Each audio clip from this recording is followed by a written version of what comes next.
আমার কপালটা যে এত খারাপ কেলিগা, অল্প বয়সে বউ মইরা গেল। বেটা রাখি কষ্ট কইরা মানুষ করলাম, চিন্তা করছিলাম বড় হইলে বিয়া করাইয়া বউ বাড়ি টানমু, বাড়ি ঘর হাসি খুশি ভরা থাকবো। এখন দেখি আমার বেলা এটা উল্টাটা হইল, বউ আইসা পোলা উঠায় নিয়ে গেল। গাদাডারে বিয়া করাইলাম, এখন গাদায় থাকে গড় জামাই। এটা কোনো হইল? জীবনে কি একটা বিয়া করলাম, শ্বশুর বাড়ি থাকা লাগে। প্রথম প্রথম তো ভালোই লাগছিল, এখন দেখি ওইটার উল্টাটা। আমারে দিয়া সব কাম করায়। মানুষ শ্বশুর বাড়ি নিয়ে কত স্বপ্ন দেখে, আর আমার স্বপ্নই মইরা গেল। সারাদিন কাজ কাম কইরা খিদা লাইগা গেছে, যাই যাই আগে মাথা ঠান্ডা করি। তোমার আসতে এত দেরি হলো কেন? তুমি তো এত দেরি করে আসো না। আচ্ছা যাই হোক, এখন টাকাটা আগে দাও। হ, টাকা তো দেওয়াই লাগবো। এমন কোনোদিন বাকি নাই যেদিন টাকা দেই না।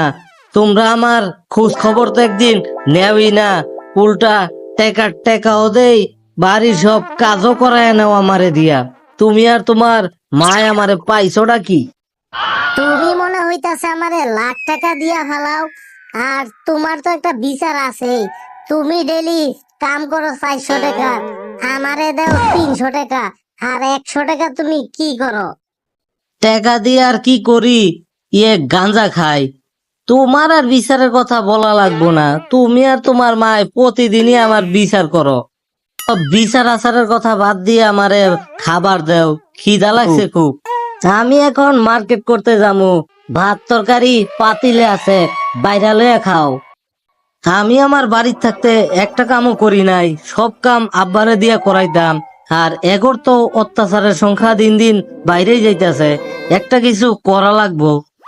তো এইসব দিন দিন অত্যাচার আর ভাল লাগতেছে না, যাই বাইরে থেকে কিছু খাইয়া আসি।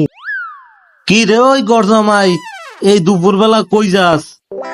মাথা মুতা আমার খুব হট হয়ে আছে ভাই, এখন কিছু কইস না, গাড়াইও লইতাম পারি। তোর আবার কি হইলো?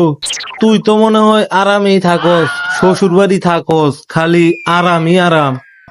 আরামে থাকি হালার পু, বাড়ির কাজ বাইরের কাজ সবকিছু আমারে দিয়া করায়। হালার পুতুই তো আরামেই থাকস, বাতেন রে দেখ, ওরে দিয়া টয়লেট পর্যন্ত পরিষ্কার করায়।